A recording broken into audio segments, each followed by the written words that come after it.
you'll find in journalism as well that like relationships are so important. A contact that you might make when you were like a volunteer at like a radio station might end up being one of your best contacts when you're a fully fledged reporter. Or some of the mainstay media companies always going to have a challenge with trying to replicate what like the new companies are doing.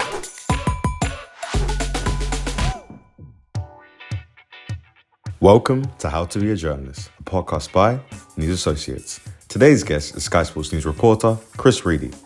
After graduating from the University of Sussex with a degree in media and cultural studies, Chris spent a couple of years working in scheduling and producing before taking the News Associates Sports Journalism course. He currently works for Sky Sports News as part of their bespoke content team. But enough from me, let's hear from Chris Reidy himself. So how are you doing today, Chris Reidy? Good, man. Thanks for having me. It's nice to be here. The place has changed a lot. There's a lot more steps. I'm kind of knackered walking up all the way here. But 100%. Yeah, it's cool, man. It's nice to be here. Yeah, like even like one of my colleagues told me, do not worry about not having the opportunity to go to the gym because the gym here. Oh no, there's not a gym here. I was gonna say, but like you're not raised in the gym here now. If there was a gym here, that'd be fantastic. We'd have everything. But yeah, if you don't get the chance to go to the gym, don't worry. The stairs will take it out of you anyway. Just so I'm sweating. But yeah, with that, the first question that I want to ask you is, and it may seem like a bit of an easy one, a bit of a simple one, but every single person's answer varies a little bit. So Chris, why did you get into journalism in the first place? Why did I get into journalism? I guess from like I was obsessed with sport basically from a young age. Played a lot of football, cricket, tennis. I was like a sports obsessed kid, a massive Arsenal fan. Used to read the papers a lot, used to watch Sky Sports News religiously. Yeah. So from a young age, if I didn't make it as a footballer, which I was never going to because I'm bang average, I always thought that I'd like to get into sport and maybe sports journalism. So like I said, kind of the things I love to do were like, reading the newspapers, reading the gossip columns, watching Sky Sports News, watching football. So I always thought if I was going to do a career, it would be something in and around that. So from like an early age, I guess like 12, 13, 14, I thought that was my goal basically, was to get into that industry somehow. Yeah. I thought it would be around broadcasting or writing or something like that. And when I got to to further studying, I thought that's what I might try and pursue basically. Yeah. And would you say that football is your main sport that you like to watch? Yeah. I'm a massive football fan. Like I said, I played a lot as a kid, very averagely, still playing averagely now. Big Arsenal fan, season ticket holder. Obsessed with Arsenal, obsessed with football. And a lot of my time was spent either, like I said, watching Sky Sports News, playing Football Manager, playing FIFA, or playing football. And I always just had it in my mind. I had it in my mind that I would try and do that as a job, basically. There wasn't anything else that I particularly was interested in doing, like pursuing kind of further after school. So I just tried to do it and it happened. Yeah. But football, I love for sport and I love for football. But I wanted to go back to your time at university. So obviously you went to Sussex, so lived in Brighton for that period of time. Yeah. How was that? Yeah, it was amazing. You might not have it on there, and I don't really say it that much, but I actually went to Kent Uni the year before and did journalism at Kent. And dropped out. I just didn't really sort of catch a vibe with the uni and the place. Yeah. So I dropped out and then went to Sussex and did media studies, which was obviously a lot more broad. And like I said, I always wanted to do journalism, so that's why I went to Kent. It was a really good course. It was really good tutors, but I just didn't really get on with the town, the uni, which just wasn't for me. So I went to Sussex and Brighton and just absolutely loved it. Brighton is just an amazing place for a student. It's still such a cool place now. It's the people I met there were amazing. Got some friends for life. Still. Absolutely love my time at Brighton. But like I said, it was a bit of the course I studied was a bit more broad. It was media and cultural studies, so there wasn't a direct kind of path to a job afterwards, which maybe there would have been at Kent. I would if anyone's looking for a uni or a town to study in, I'd recommend Brighton. It's so fun. Are there any lessons that you learned journalism-wise that you still take to your career now? Not necessarily at Brighton, if I'm being honest, because I didn't. The course that I did wasn't very journalism focused. I did I did a little bit of my own kind of work with some football websites and stuff like that to try, because whilst I was there and I was studying media and cultural studies, I still in the back of my head did know that I wanted to get back into journalism one day. So I just thought, what can I do that's a bit extra so when I get out of uni, I've got maybe like a little portfolio or a little CV that would help me out. So like I said, I wasn't great at it. I did try and get involved in some societies and stuff like that. To be honest, it didn't really happen for me in terms of like radio and television. But I did try and like write for some websites, do some like live match blogs, that kind of thing. And I would say like, especially now as well, I don't know, I guess it's changed a bit. I think now when there's so much, you can build a profile while you're at uni. You don't have to study journalism to build like a journalism profile. You've got social media, you've got your own social media pages, you can make a YouTube page, whatever. That I wish I'd done a bit more of that probably. I think it would have made me a bit more prepared for what I wanted to do afterwards. But by just kind of keeping it ticking along, that was definitely good for me. Yeah. And were there any pieces that you wrote for the football websites that you did at the time that like have stuck with you? Like not really, to be honest, because I was doing match reports for Arsenal websites basically. I was doing player ratings, that kind of stuff. It was just to keep me. Like I said, I knew I wanted to do it eventually, but I couldn't sort of tell you that like I've got a bank of work at university that I was really proud of in terms of like from like a journalism standpoint. But I just always knew that afterwards, kind of doing that again, like reinforced what I wanted to do after. When I got out, I was like, this is all good, doing the media and cultural studies stuff, but actually what I wanted to do, what I was interested in was sport and sports journalism. And by doing the kind of irregular, I would say, like match reports, it made me realise that's definitely something I still wanted to do. Yeah. And so, okay, I think that's a nice segue into like after you graduated, there was a little bit of a gap in time before like you came onto the sports journalism course here with News Associates. So tell me about that period of time. Tell me about your work on the Magic Spun podcast, Comedy Central. Yeah, tell me about that time. Yeah, so when I graduated from Sussex, I worked in a call centre for a little bit, and then I got a job at Comedy Central. Again, my obviously my degree was media and cultural studies. I was always interested in like the media in general. I was not, obviously I'm a big sports fan, like sports journalism, but really interested in television, really interested in music, really interested in popular culture. So I wanted to work in the media. Managed to get a job as a research and scheduling intern at Comedy Central, which essentially is just looking at the TV schedule for Comedy Central. A scheduler picks and chooses what shows go in what times based on research around sort of market research, viewing figures, and then just kind of gut feeling, stuff like that. So I worked there for about maybe 9 months, and then got a job at UK TV, which kind of has channels like Dave, Alibi, Gold. The History Channel is quite a big media company. Yeah, and they're kind of working in tandem with the BBC. And there, that job was a channel scheduling assistant. So it was doing similar stuff, but without the kind of research. It was more just choosing. Again, it was like building the TV schedule for a crime drama channel called Alibi, which is a great job. Just got to watch loads of crime drama all day. Oh, nice. Unbelievable job. With an amazing boss as well. Yeah. And anyway, when I was there, that's when I got the opportunity to start getting involved in podcasting, because Dave were doing a podcast called The Magic Sponge, which was with Jimmy Bullard, Rob Beckett and Ian Smith, so one footballer, 2 comedians. Yeah. They were producing it at the time. Then I noticed they were doing it, podcasting as well was something back then I was like just so obsessed with. I just love football podcasts and podcasts in general. And I really wanted to get involved in any way I could, even if it was just literally sitting in and watching. I would have happily done that. Yeah. But it turns out they did need a bit of help in terms of like an assistant producer, like booking guests, writing scripts, coming up with ideas, that kind of thing. And that's what gave me again a bit of like a thirst to kind of get more into that kind of content creating and side of things, rather than the scheduling stuff I was doing was very much like behind the scenes. There wasn't much creativity involved. It was like, it does what it says in the tin. You were building schedules. Yeah. And that podcast was like amazing to work on. Like 3 of the funniest guys, obviously, like Jimmy Bullard went into Soccer AM. Rob Beckett now is like obviously huge, global star almost, doing like massive shows on Sky, etc.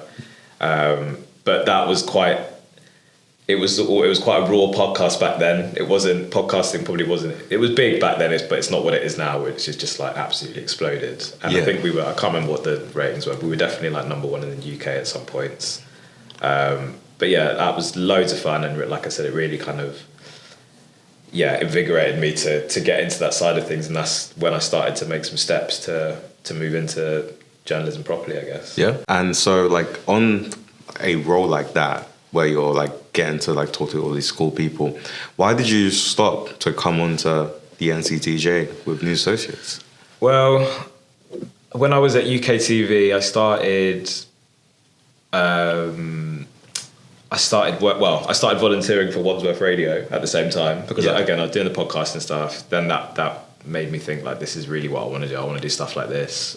I was looking at where I could maybe get some experience of that. Did some stuff at Wandsworth Radio on the sports team, and then I was just like, if I'm going to pursue this and get a job, I need to study it. I think I reached out to a guy called Matt Woods, who I actually went to school with, but he went to News Associates. And I just asked him like, I was just classic, just Googling like, how do you get into journalism or journalism schools? News Associates come up. I think I'd seen on Twitter that he'd studied there. Yeah. I just asked him how the course was, and he said it was really good. Sort of, just got on the website, you see there's got a good track record of people that have been successful from it. Came to I don't know if they still do them, but they did like a taster session back then, where you come in and then it's like you have to break a story and stuff. Yeah, of course. I think James Toney did it, and it was really good. Like just sitting in there, I think he just broke down like, this is how you break a story, or this is what happens when a story is about to break, and just like being in that room, going through that process, sort of imagining myself as like a sports journalist. I was like, this is what I need to do. I need to do whatever I can to be here or study here or for this to be my job. Just decided to quit and study at News Associates basically. And you know those breaking news workshops? Still going to this day. They're so good, honestly. They're so good. You know what? To this day. Me and my colleague Dan Khan at Sky, the reporter at Sky, we did a kick it out session recently. They had this event called Raise Your Game. And we put on like a very similar session. And I think if I was ever to advise someone if they're interested in journalism, I would say go to one of those sessions. If it gets you going, then this is for you. If not, then maybe like breaking news isn't for you, or sports journalism is for you. But as soon as I just could like picture myself like being at an event, breaking a story, or even being in the newsroom when a story's breaking, and that's still like the best. I don't work in the Sky Sports News office that much anymore as a reporter, but when I do go in and there's like a big story breaking, it's just such a cool place to be. Yeah. And so obviously, you talked about your time at Wandsworth Radio as well. You were there for quite a while. And well, now it's actually Riverside Radio as well, which is insane. And a lot of our trainees here still go there as well. Like the connection is there. And recently, I was on TikTok, just scrolling through, and I seen one by Dougie Critchley, who's also at Sky Sports News. Yeah. So and he also like worked at Wandsworth Radio as well. And I seen that and I was like, what is there like a connection between Wandsworth Radio and going to Sky Sports News? So like, what were the lessons that you learned while being on the radio and working your way up that you still hold on to now? Loads. It was so beneficial, like being there, just being thrown into a live environment. Having to keep your composure, having to time things, obviously, like before you go to breaks, keeping concise, working with a team as well. There was like 3 or 4 of us probably at a point working together. But again, obviously when you're volunteering, you end up doing a lot for a station like that. So like building a 3 hours of content, how long are you going to stay on it? What questions are you going to ask? What questions are you going to ask each other? What questions are you going to ask the guest? All these things was like, were really important. It was the first time I'd been out to like a match as a journalist, I guess. So I can't remember what the team was now. It might have been like Corinthian Casuals or... It was a team in... I think they might have played in Collier's Wood anyway. But I went and did like a radio commentary for that game. It was so difficult. So like just going out and getting those experiences. Actually, I think I went to Sutton. Do you remember when Sutton had their FA Cup run? Where did they get to? They played Arsenal. They played Arsenal? They played Arsenal. And because we went from... we went to their first round game. We followed their whole journey, basically, because they were a local team. So... because we went to all of their cup games, by the time they played Arsenal, obviously the national media want to go there, and like the press box is like as big as here. Do you know what I mean? Like it's small, but because we'd followed them the whole way there, and we had a good relationship with them, we had one of the places in the press box. Yeah. So again, that's all about building relationships with press officers. Yeah. Like which is again an important lesson. I remember we used to cover a lot of Brentford when they, I can't remember what year I was there now, but they wouldn't have been in the Premier League. Yeah.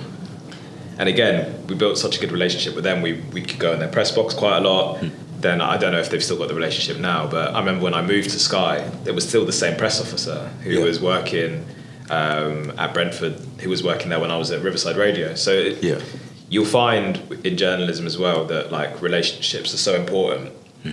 A contact that you might make when you're like a volunteer at like a radio station might end up being one of your best contacts when you're a fully fledged reporter or a fully fledged news editor, because if you're going up at the same time and you've got that relationship and you've kept it proper, it can be really important. So there was loads of stuff that I learned there that just again it like whet my appetite, and I tried to carry those things on in terms of like making fun content basically is also something that I'd learned from there, is to try and keep people engaged, book the right guests, keep things interesting. I had loads of fun there. Yeah.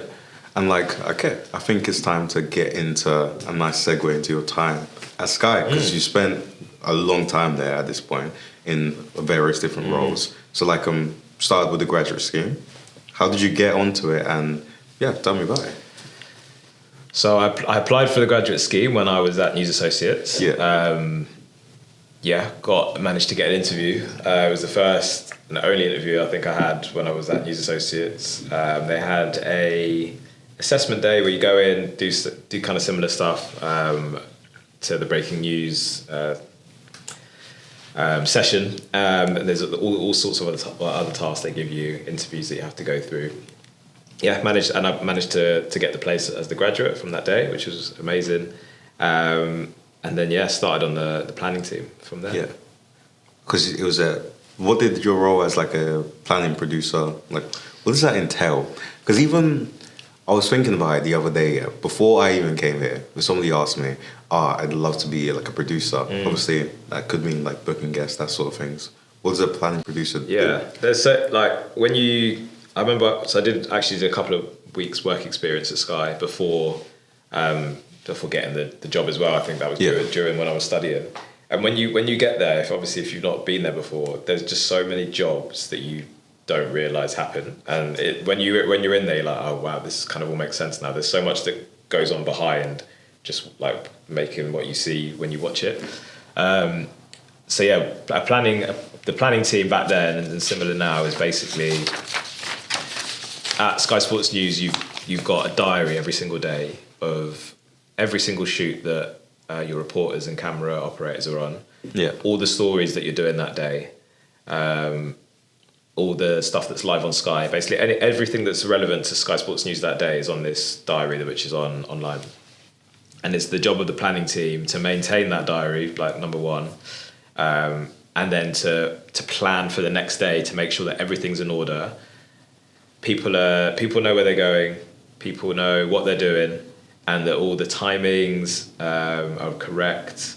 That you're basically in charge of speaking to, for example, let's say it's a Friday or say it's a Thursday. We're planning for Friday. Friday's obviously a big day for like Premier League press conferences. So it's the job of the planning team to have all of those press conferences in the diary. Be speaking to all of the clubs about who's going to be attending, sorting out the parking, sorting out accreditation.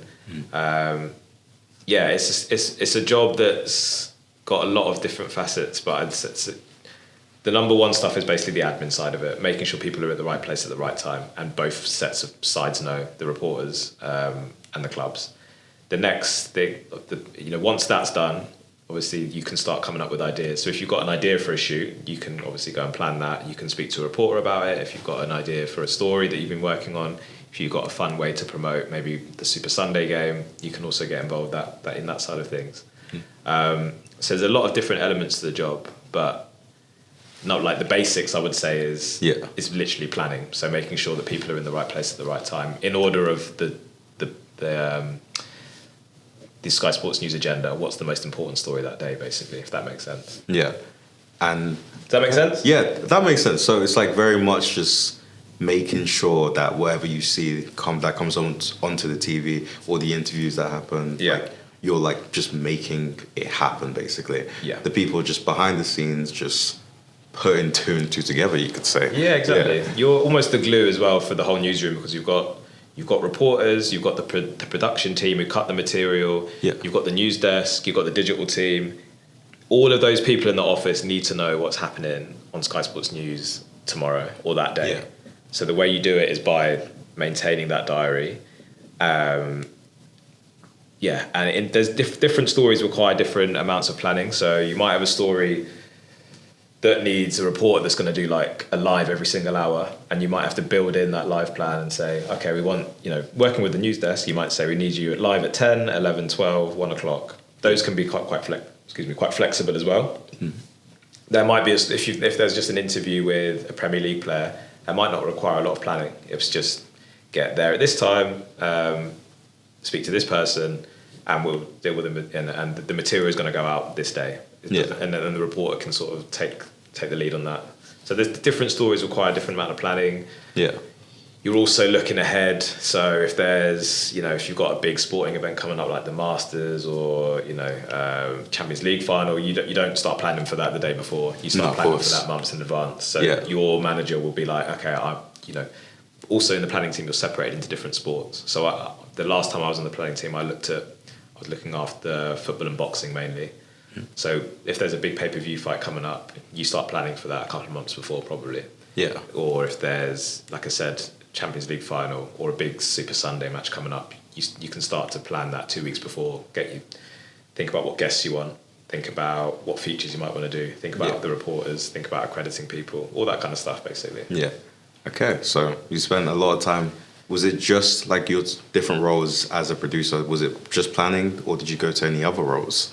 So I started off in the planning team, doing that. I then quite early on, I can't remember how long now, but maybe a few months in, I actually applied for, because that job isn't like a permanent one, it's on a contract basically, and then you have to apply for a permanent job at the end of your graduate traineeship. Yeah. If you do well, you should get one because they've obviously invested in you, but of course. A job came up as a graphics sub-operator, which is essentially, when you watch Sky Sports News, you've got the L shape, you've got the breaking news, you've got the bar on the side that has like league tables, all that kind of stuff, and you've got obviously your graphics on screen whenever there's a story. So a graphics sub-operator is a mixture of the breaking news text, just the normal headlines, and also creating on-screen graphics. So I applied for a job as that and got it, and then I was there permanently. Yeah, basically. So did you learn how to create the graphics, like going onto Photoshop on that side of things? No. It was just definitely not. I'm not putting that on my CV.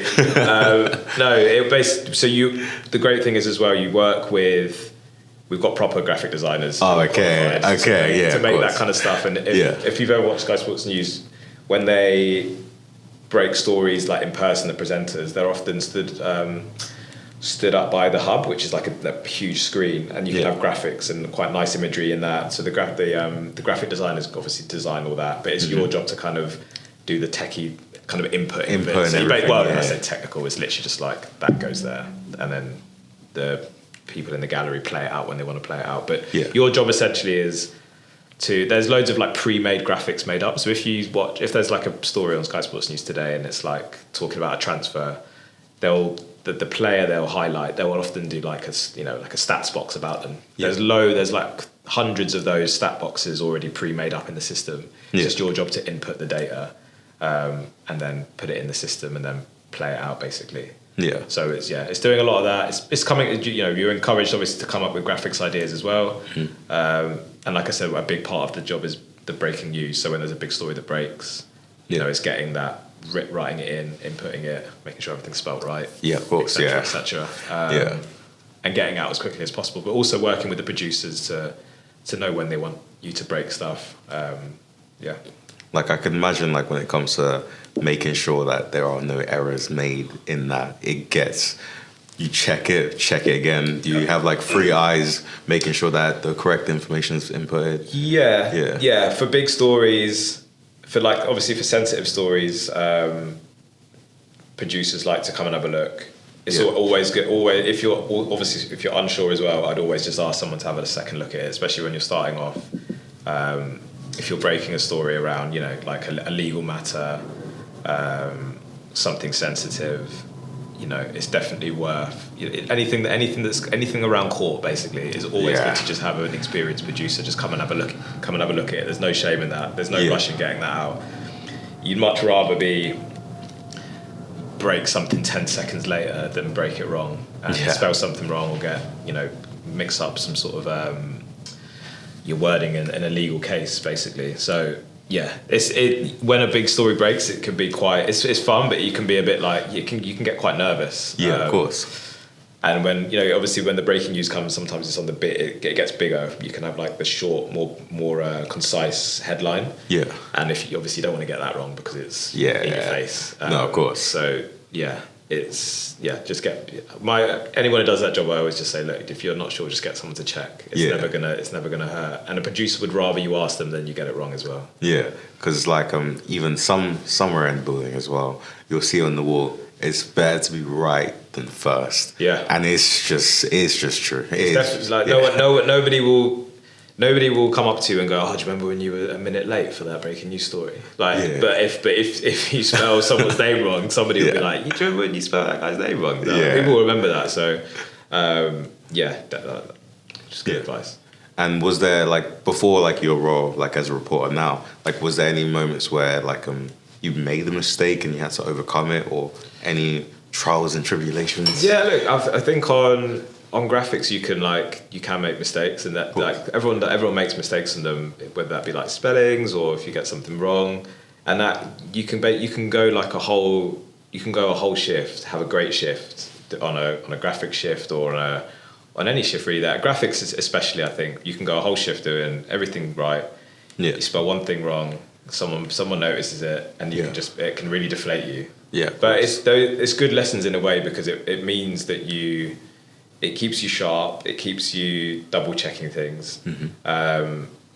I think, and they're probably the hardest shifts that I've had to do if you've made a mistake. Like I said, if you spelled something wrong.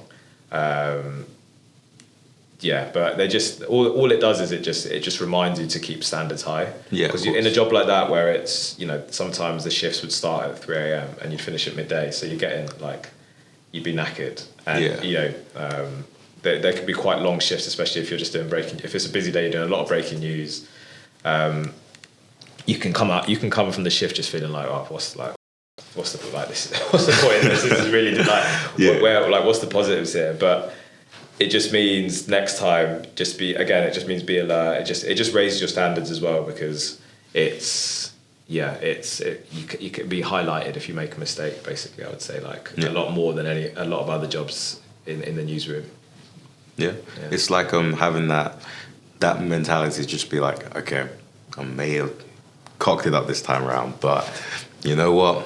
Next time I'll try to be more alert and make sure I don't make that same mistake again. It's just learning at the end of the day. You live and you learn. And you know what? Look, it's not we don't work in a hospital. You haven't messed up a surgery. You might have spelled something wrong. It's good to keep standards high, and luckily, at Sky Sports News, people do want that. There is a high standard, so it's good to.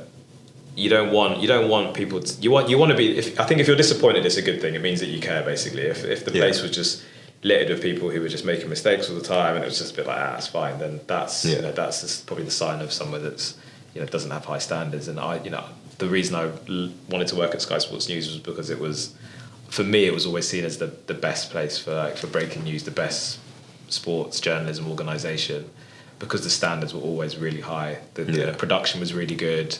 If I'd have watched it growing up and I thought that it was a bit shabby, or they were always making mistakes, you wouldn't have that impression. But when you get in there, it's like, wow, this is an amazing place to be, and the standards are really high. Which again, when you make a mistake for the channel, there's almost some guilt of you're letting the the channel down and the team down.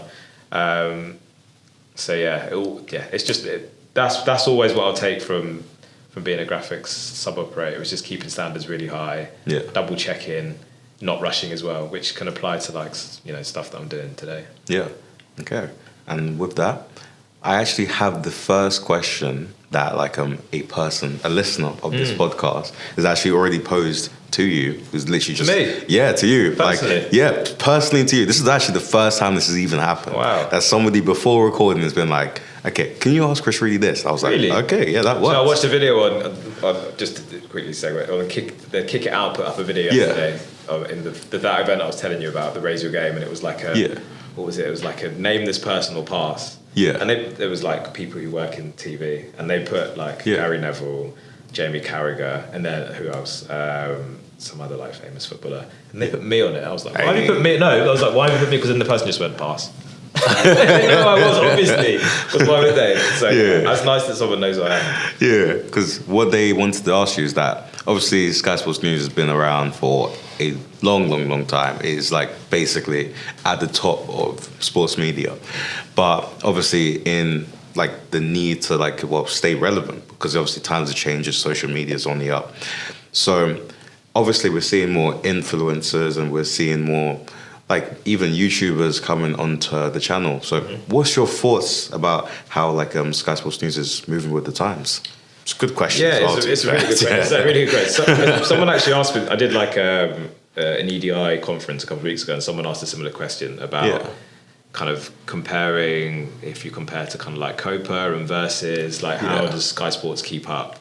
And it's a weird one for me to answer because it's not my job to tell Sky Sports how to do like the editorial, but I think Sky Sports News especially should never lose its element of being a place that people come to for breaking news and journalism, and also the best sports content. Like why do you tune into Sky Sports News? Is to see what's happening, what's the latest news on in sport. You want to see like the best sports action, and you want to be there for breaking news. So I think whatever Sky do, they shouldn't go away from that, and they're definitely not. How they're moving with the times, I guess. I think everyone. I think especially big, not old. Sorry, I shouldn't say old. Like some of the mainstay media companies, always going to have a challenge with trying to replicate what like the new companies are doing, because the stuff like Versus and Copa it's very like natural and organic the way they're doing their content, and it's kind of what they're designed to do. Sky Sports News wasn't made and created with the thought of like being an online platform of using YouTubers of doing short form content. 100% like they should and they are trying to move into that side of things, but I just think, and I think they're doing it pretty well. Like I think there's definitely been like a shift in. I think there was a point where they were using a lot of YouTubers and a lot of influencers, and I think they kind of just put them on. I think now they're getting a bit of a balance about where to use them. So I think there's no point just kind of flooding all of your content with like YouTubers and influencers when the content might suit your more like old school, natural form of reporting. Of course. But I think, the Sky Sports Instagram page has got a lot of followers. I think it makes really good content, but I think it's also just using. I think they're using the people who are more appropriate for that kind of short form content now, and they've definitely got people in who it's their expertise in it.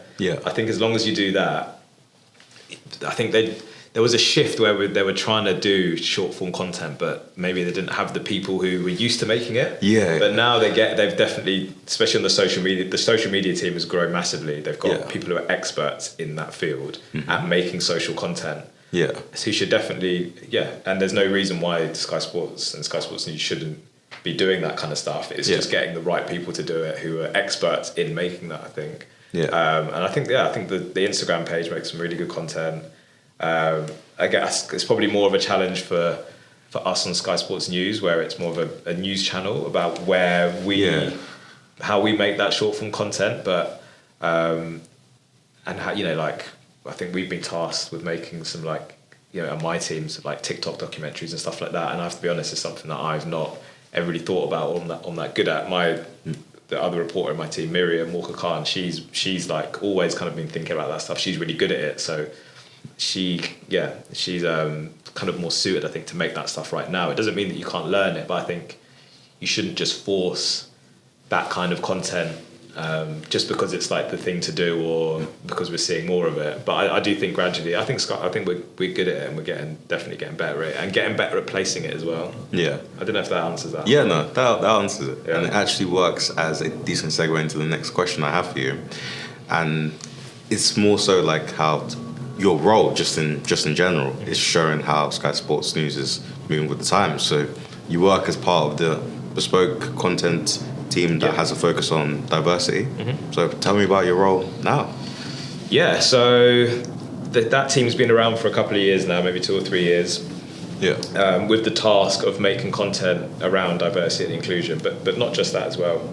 Kind of making, he said bespoke content is making longer form content, documentary style content, and with that as well, EDI content. So the job role was to kind of mix all of those things, and it's meant that I've got to do some really cool projects and stuff that we wouldn't have had the time to do previously on Sky Sports News without that team. So we've got 2 dedicated D&I reporters, like myself and Miriam, who I just mentioned before.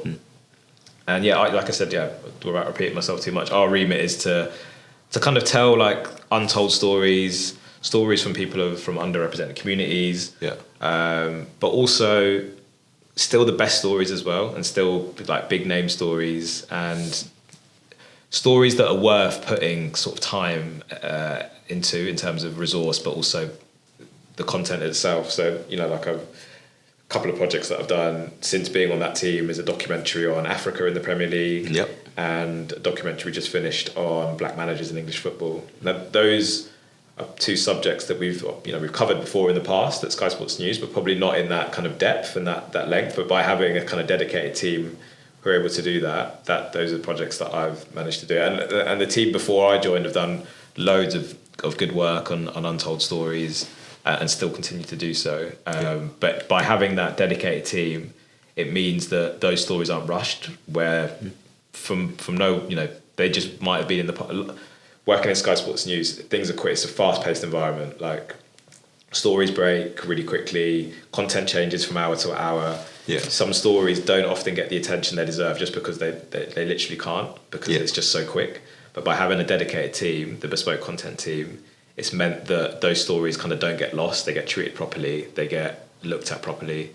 They get they get dealt with properly, basically. And hopefully that's like shown in the content that we managed to put out in the last couple of years, and since the team's been around. Yeah, especially how Africa changed the Premier League. I really liked your shorthand stories for that. Come on. Yeah, that was Cheers, that was really good. That was a great read. Yeah. And you even went into depth of not just like stories that are African players, just surface level. You went into obviously players that were born in European countries and have decided to play for European countries, but their heritage may be from an African country. Yeah. Even seeing Claude Makelele in there, which is the reason why I mentioned him, and he stood out to me because obviously he's Congolese, and that's where I'm from as well. Okay, cool. Yeah, so your background as well. So I'm assuming you're half Zimbabwe. Yeah, half Zimbabwe and half Irish. Yeah, yeah. It's like, has that ever affected your experience? Has your experience ever affected the way that you look at these diverse stories? Yeah, I guess. I mean, it's for example, like the Africa Premier League and Africa story was. One that was close to my heart. Always growing up idolising African footballers. Yeah. It was a story, an idea that me and my boss, my producer, sat down. Even before I had got the job, it was something that we wanted to do for a long time. We just felt that whole story it was like a missed opportunity almost, that someone hadn't done something on that journey of African footballers in the Premier League. Yeah. And that's definitely something I think that comes from my background.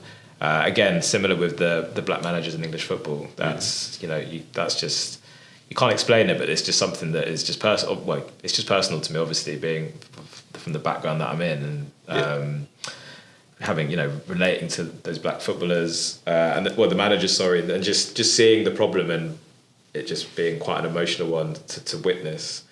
So yeah, those are stories that hopefully with my background I've managed to tell with a level of like authenticity. And I've mentioned this before, like previously, some of the stories that we've done. For example, we did a story last year with Omar Bogle. He was playing for Newport at the time, and he was racially abused playing at Gillingham. And that again was a story that was very close to me emotionally.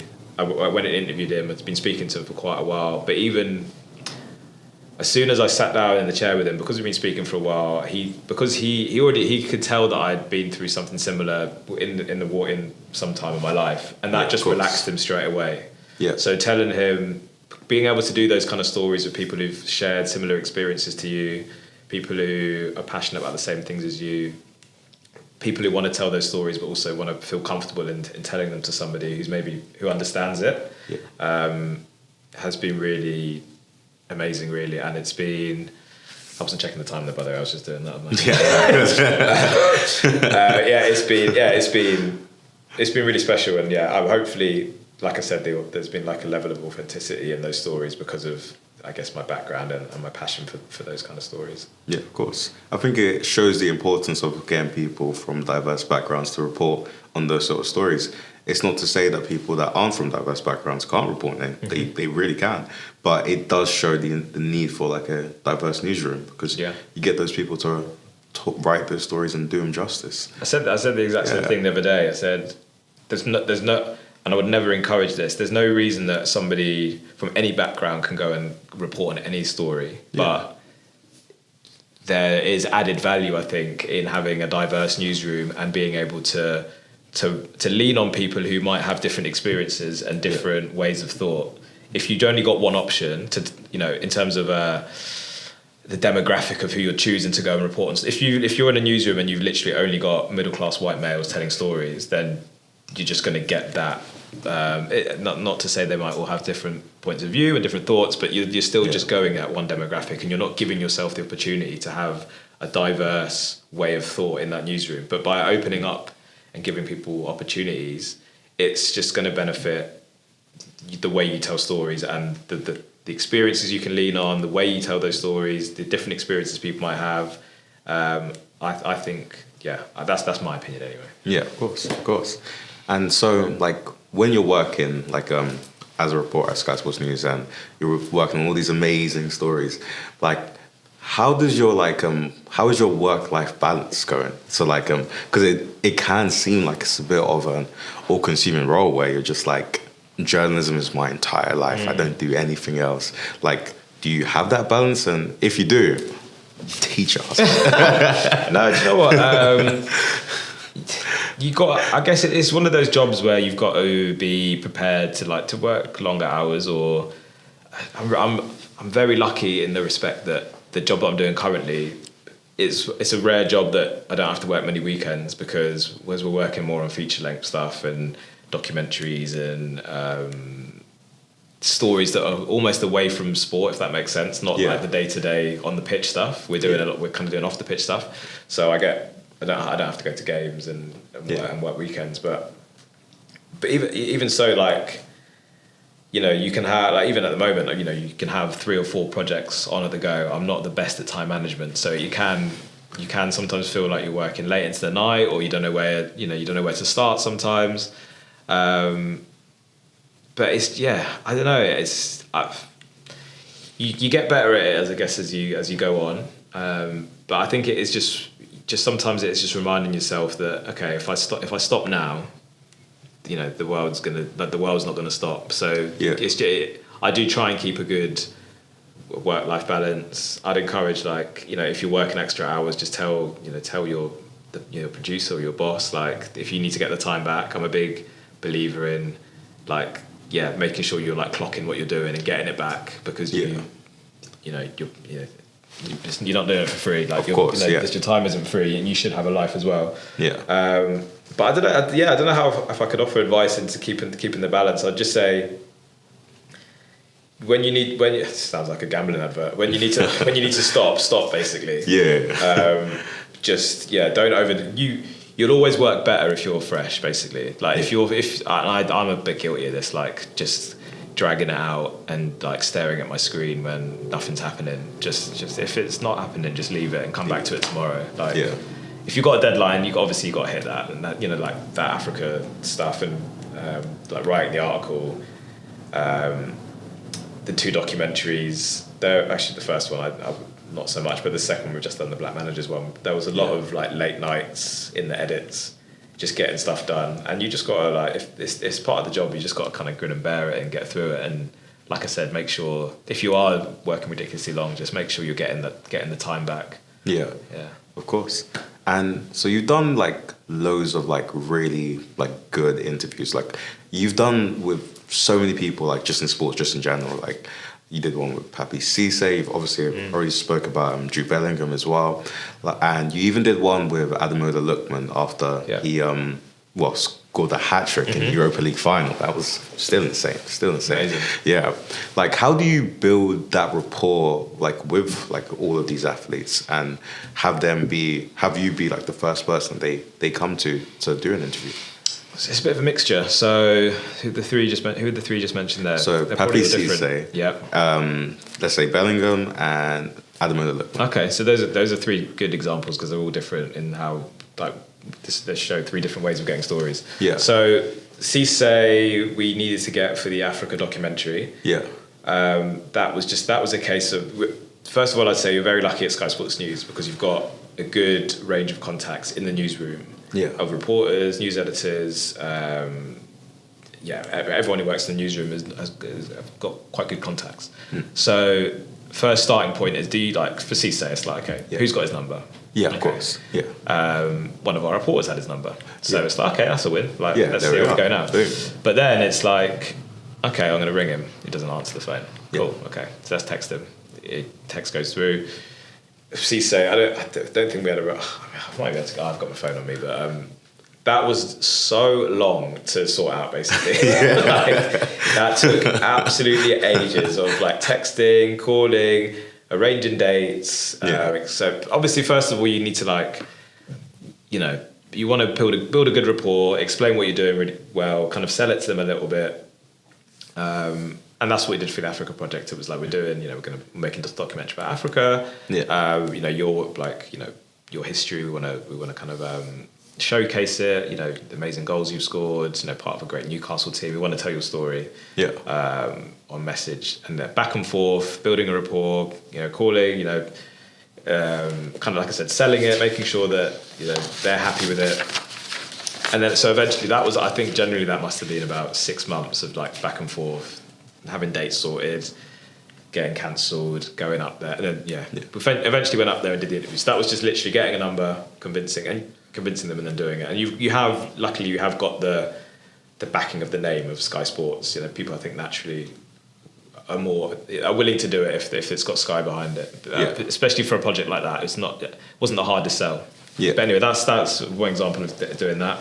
Bellingham was, again, you're lucky at Sky because they're obviously a huge media company. There's contracted access to certain interviews. So that was an interview through the Bundesliga. Okay, yeah. So that was just that. I can't sit here and say like, oh, I've got really close with Jude. It's just that was contracted through the Bundesliga. But I still thought it was a good interview, and we made like a nice piece of it. And what was the last one? And Ademola Lookman. So that was through an agent. But again, that was because we had a good relationship with that agent. We've done stories of him before. Yeah. Again, we were pursuing it for a little while. So I think after the Europa League final, we got in touch and said, we want to do this interview. But because we had a good relationship with the agent, we were the only. I think we were one of the. Well, we're definitely one of the only people who might have been the first people to do the interview. Yeah. So because of the relationship there, which again I think I mentioned before how key that is, building relationships, keeping them good. Yeah. Agents are really important, especially in football, and all sports as well. Yeah, we managed to secure that interview because of that relationship, and that's an agent that we'd worked with for a long time with other clients as well. Has there ever been a time that you've done any of those interviews where you got like a little bit starstruck or been like, oh, okay? Or do you just get used to it and just take it in your stride? I think I'm trying to think. Do you know, I don't really get many pictures of people when I'm out and about. One of the only people I get, who have I got a picture with? Do you used to watch EastEnders? A little bit. Do you remember Max Branning from EastEnders? Yes. I met him at a boxing event once and got a picture with him. Yeah. I was a bit starstruck there. Tyson Fury, probably, actually. Oh, that's the person who I was probably most starstruck and most nervous interviewing. I don't really get nervous interviewing that many people. Yeah. But he had me sweating. I can't lie. Fair enough. That was probably the most. And he's the most difficult person I've interviewed as well. Easily. Yeah. Because one thing, he's 6'9", so you just doing that the whole time, yeah. which is quite weird. Like asking questions like that is that's difficult. Also, most people I've interviewed have either wanted to be there or pretended they wanted to be there. Yeah. Whereas he just doesn't care. So he's just like, he'll give you an answer that's like 1 minute long, and you think, oh, this is going quite well. He's like warming into this. Yeah. The next question, you just be like, yeah, I don't know. look over there, and you're like, oh, okay. Yeah. So that's the most I could feel I was nervous the whole time. Most interviews I do, I'm just like, it's just like having a chat, right? Yeah, of course. That one I could literally feel like I was like that. Yeah. But it kept the thing is, it went on it ended up being quite a long interview, and we put it out on YouTube, and people. I don't never look at YouTube comments because I'm not a lunatic, but yeah, of course. Apparently people in the comments were like, this guy did a really good job, you got him talking, because I just kept going. And I was just like, I had written some notes, but they just went out the window. I think I also I messed up my words a little bit. I said it was just after he'd fought Francis Ngannou. Oh, okay, yeah. So I said something like, I basically insinuated that he'd been knocked out or something. I just messed up my words a little bit like I'm doing now. And he was like, what? I got knocked out? No, I didn't. And I was like, no, I didn't mean that. I just meant you hit the floor. So that was, again, most people probably would pick you up on that, but he was like, what? I got knocked out. So yeah, he was definitely the most I've been starstruck at, because I was a big fan back in the day as well. He kind of got me into boxing. Yeah. And yeah, he was really difficult. Yeah, no, I can only imagine. Well, I don't think I can imagine. I could probably just see it. Yeah. What you're imagining is probably correct. Yeah. Difficult. Yeah. Awkward. Just how he is a fighter, I guess. I'd rather interview him than fight him. So yeah, we talk a lot about the amazing things you've done in your career, and then luckily as well, the person that helped me produce this podcast too, found a note from you back in year 3 that I'd like to read out, which is actually... You lot done your research. You're not messing around We here. like to think we do. I don't even prep for my interviews as much. So you said when you were, in year 3, I will be a good adult and lead a good life. I will have a job, and a good one too. Correct. I would like to be a footballer, soldier, or teacher. It doesn't matter what job I have, just as long as I have money and I'm happy to live. I will buy a TV and have Sky Digital. I might not have all of these things, but that is all right. And now, you work at Sky. Insightful kid. What an absolute genius of a 3-year-old. Very deep. Yeah. Does it ever feel good to, be at the position that you are right now? That's weird, isn't it? Yeah, no, take a look. Okay. I will buy a TV and have Sky Digital. Oh my God. That's such a weird note. I don't know why I would have wanted to be a soldier though. I would be a terrible, terrible soldier. It's cool. Yeah, I've done. Yeah, it's gone alright. Yeah. Working at Sky is, it was my dream job, to be fair. Yeah. If I could have chosen anywhere to get a job after I'd studied here, it would have definitely been Sky. Of course. I told you I was obsessed with football, and obviously I was. So Still was, yeah. Always wanted to work in some capacity within sport or football. Yeah. Sky's got the Premier League, it's got the EFL. You used to have the Champions League. It's football crazy there. And the thing is as well, I thought I liked football, and then you work at Sky, and it's these people love football. Yeah. Like, you actually, there was a point where I was like, I don't know if I can keep talking about football so much. Like on the weekends, I'd be like seeing my mates, and I was like, can we just chat about something that's not football? Just not football. I'm Monday to Friday chatting about it way too much. Yeah. But people there genuinely love football. They love sport. It's like I said, like I said about making a mistake and being down about it. It's a fun place to work. It's not a hospital. You're not, Yeah. Okay. So with that, we understand a lot of like your journalism career, how you got to the point where you are right now, and even found out like some really nice and interesting tidbits about story sourcing, how to set up like an interview, even like what the hell a person that's scheduling at Comedy Central does as well. I hope I've explained that all right. Yeah, no, you did well. If anyone's watching from TV, they're probably like, that's not what that. So, and with that, now I'd like to enter we call it the Fast and Furious round. Okay. But it's really not that fast or that furious. I think you named for it. Yeah, honestly, we'll call it the not so fast and furious round. So, the first one, and it's actually quite an important question as well for people that are looking to get into journalism, because like, I think from the outside looking in, it looks like you have to be a certain type of person to be a journalist. Okay. So, are you an extrovert or an introvert? Introvert. Introvert? Yeah. And like, being an introvert, has that ever because obviously you are in front of the camera, you're doing interviews like all the time, that sort of thing. Yeah. Like, do you ever find it difficult? Does it drain you? Because not really, because I think generally I'm quite introverted. So like, for example, starting at Sky, I didn't go into Sky like boisterous, like meeting everyone, like this is me, like blah blah blah. Like I keep myself to myself and quite quiet until I get to know people. Yeah.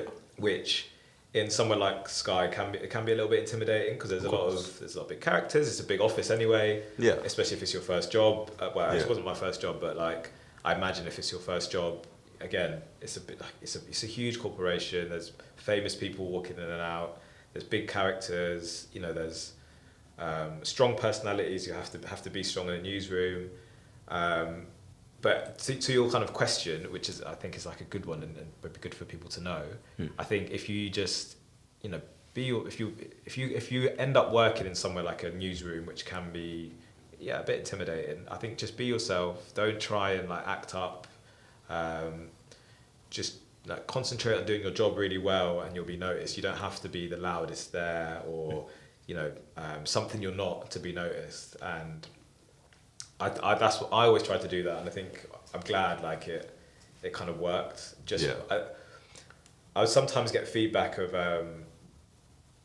people being like, you need to get yourself a bit more noticed, like in the newsroom, like you need to go and speak to everyone, or not speak to everyone, but like make sure that you're known around the newsroom. And I'm like, I did try and do a little bit of that, but that's just not me. I'm not that guy who just like goes around the office like saying hello to every single person there and being the biggest character in the room. Like, it doesn't feel natural to me. So, that would be my advice. If you are more introverted, like don't let it put you off being in a newsroom, and don't sort of think that you're not being noticed. Because if you're doing your job really well, you'll definitely get noticed. Yeah.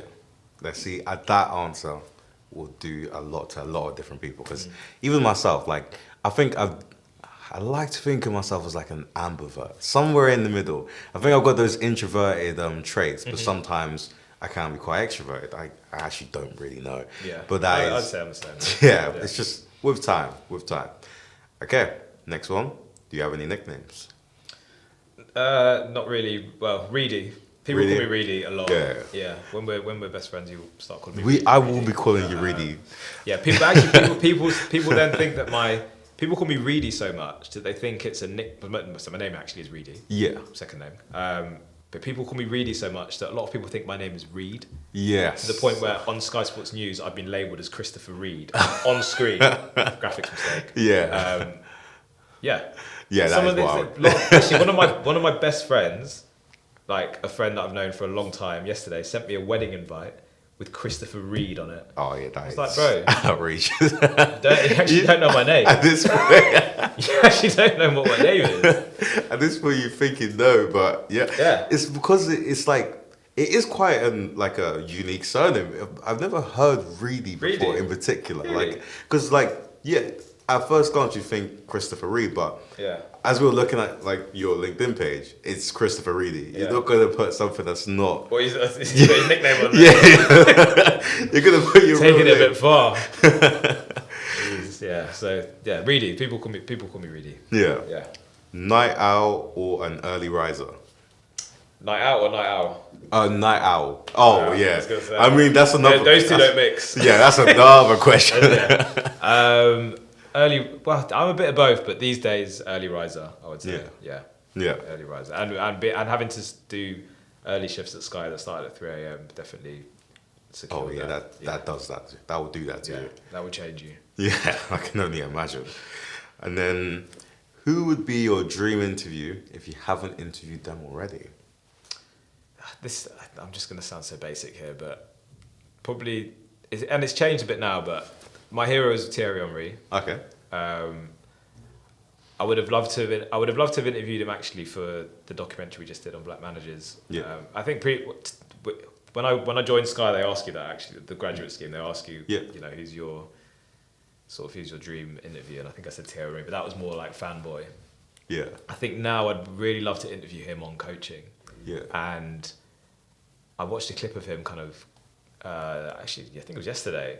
It was like one of those mic on clips, and he's coaching from the sidelines, and he's doing, you know, they're capturing all the stuff he's giving the players advice, and you can just tell, you can see the frustration in him a little bit that he's like, they're not doing exactly what he would do, or that, you know, players of a high level would do. Yeah. I'd love to speak to him about that kind of balance of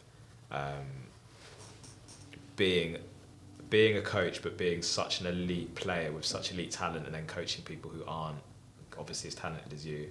Yeah. And I'd love to, yeah. I mean, if I could do like a documentary on his time at Arsenal and it was like him, I'd love to make that. That would be amazing. Yeah. Just that's like a bit of a fanboy answer, but he yeah, to me he was like the greatest ever Premier League player. Yeah. Just I think he got so many people into supporting Arsenal. You know, they've got this new book like Black Arsenal about why Arsenal's supported by a lot of black people. Yeah, of course. And I think that was more kind of, I haven't read it, but I imagine that was more kind of in the 80s and the 90s, like David Rockhurst and Paul Davis and people like that. But I think there's a similar thing with Thierry Henry and like my generation of black people supporting Arsenal, but also just Arsenal fans because of him as well. So, yeah, Thierry Henry. Yeah, that is absolutely, that's a valid choice, and I actually do agree with you. I do think he is the greatest Premier League player ever. Good. Like, as a United fan, it pains me not to say Ronaldo, but it's just not. It's just not true. Like Ronaldo, yes, number 2 guy of all time, but when we're talking about Premier League, the greatest Premier League player is Thierry Henry. I'll give you that one. Good. And let's say after you're leaving this podcast shoot, and you have an interview of Thierry Henry, what song are you putting on in the car on your way there? Or for your commute? Yeah. Do you know what? I'm so bad with music. Yeah, I've been listening to the same music since I was like 15. Like, Fair. do you know what I like? I like that thing on Spotify where it's like, it gives you music. It gives you new music to listen to. Yeah. So I rate that because I'm not very good at going out and finding new music. But if I was going to interview him, Yeah. Right after this. I probably want to be relaxed, so I'll probably go for something like Explosive by Dr. Dre, because it's got a nice chilled beat. That has a really nice short beat. So that would just put me in like a... But then it's got some like the hardcore lyrics that would also just get me a little bit gassed as well. Yeah, West Coast rap, man. Yeah, especially in that period of time. But again, that was my favourite song when I was like 12. So Oh yeah, no, that's fair. Like I had that big Dr. Dre phase and the big Tupac phase as well, which is I back that one. I back that. And let's say after like you've interviewed him, he is deciding to stay at yours for food. What are you cooking, Thierry Henry? He's putting you on the pressure. He's just like, if Thierry Henry asks you like for dinner, you kind of just have to make it. Wow. Do I have to cook it? I mean, you can order, but if you... There's my favourite place, there's this banging jerk place near me that I had last, I literally have it every week. Yeah. So I'd probably order that in, or maybe...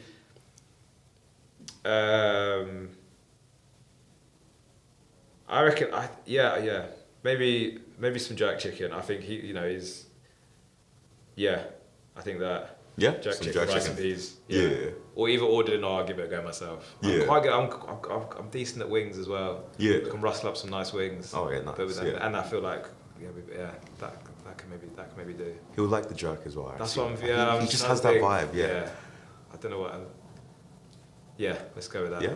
And then back onto the music vibe. What is the best concert you've ever been to? Best concert I've ever been to. I saw Andre 3000 at Festival. Wish I remembered more of it. But yeah, he was like one of my heroes musically. So like, yeah, that was amazing. That was. There's like a handful of people I really want to see. He was always one of them. Andre 3000. Yeah. Another one. Like my next one is I'd love to see Kendrick. Oh yeah, of course. That sticks out.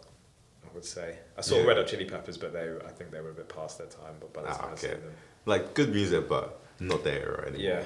Like and Andre 3000, so valid. Like on my way into work today, I was listening to obviously Outkast. I was listening to She Lives in My Lap, which is a great song, and Rosa Parks. Yes. Just bangers, absolute bangers.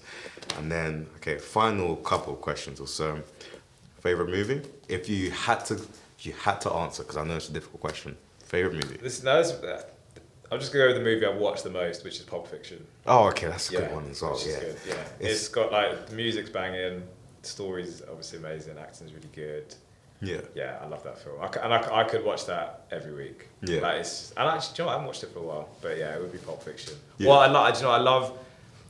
I love like a trashy British kind of gangster movie as well. Yeah. So like anything with Danny Dyer in, I'll watch. Yeah. Anything with Tam and San, I'll watch. I love Snatch, love Lock, Stock, but I'll go with Pulp Fiction. Pulp Fiction. And final question: one word to describe your career as of right now. First thing that comes to mind. Fun. Fun. Yeah. There we are. Fun. Okay.